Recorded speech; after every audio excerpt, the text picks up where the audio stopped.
Hello, ladies and gentlemen. This is Thomas Fross here with Fross and Fross Wealth Management, where, as always, we attempt to be the voice of reason in a world full of the pundits of pessimism and that old scary wall of worry. As always, please make sure you read the disclosures that were attached to this video, or if you happen to be watching on social media, it's easy. You can simply go to www.frossandfross.com and read any of the disclosures that you might find therein. So, after a pretty strong first quarter for stocks, unfortunately some April showers rained down as the S&P 500 fell about 4% last month. Now, I'm from Michigan, and in Michigan we would say March winds and April showers bring May flowers, and hopefully those showers that we experienced last month will bring some flowers in May, despite that widely held stock market adage, sell in May and go away. Now, the question is, should investors be concerned about April snapping a 5-month winning streak for stocks? What we did was we went back and analyzed all periods since 1950. And this was just the ninth time that this has happened since 1950. And interestingly enough, 3 of those times have been post-COVID. And all but one occurred from 1999 onward.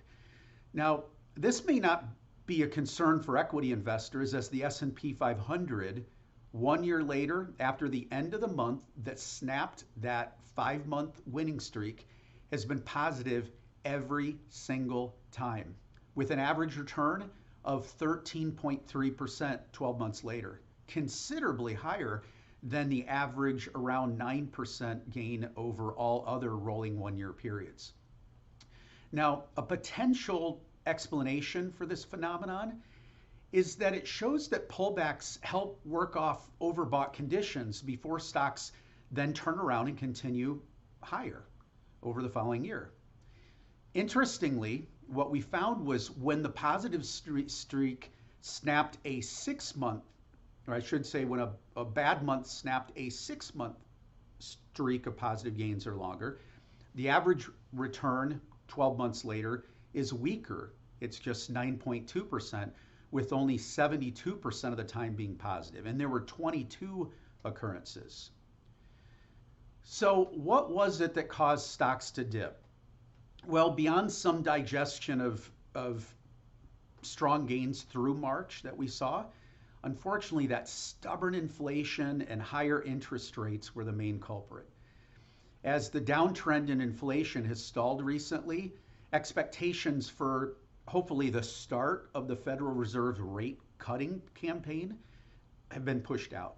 With the Fed's preferred inflation measure stuck at near 3%, markets now expect only 1 or possibly 2 rate cuts this year, down from our expectation at the beginning of the year of being more like 6 rate cuts in 2024.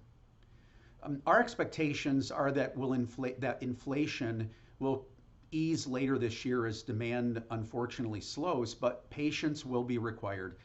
With the economy growing steadily and corporate profits rising, the near-term outlook for stocks still looks supportive. As always, there will be rainy days. Sticky inflation remains a thorn in the market side, and on top of that, geopolitical risks are still there, and they're a potential stumbling block. But for markets, our expectation is more flowers than showers in May and potentially beyond. As always, if you have any questions, please feel free to reach out to our office, 352-205-7800. As always, it's a pleasure to work for you. Have a wonderful day.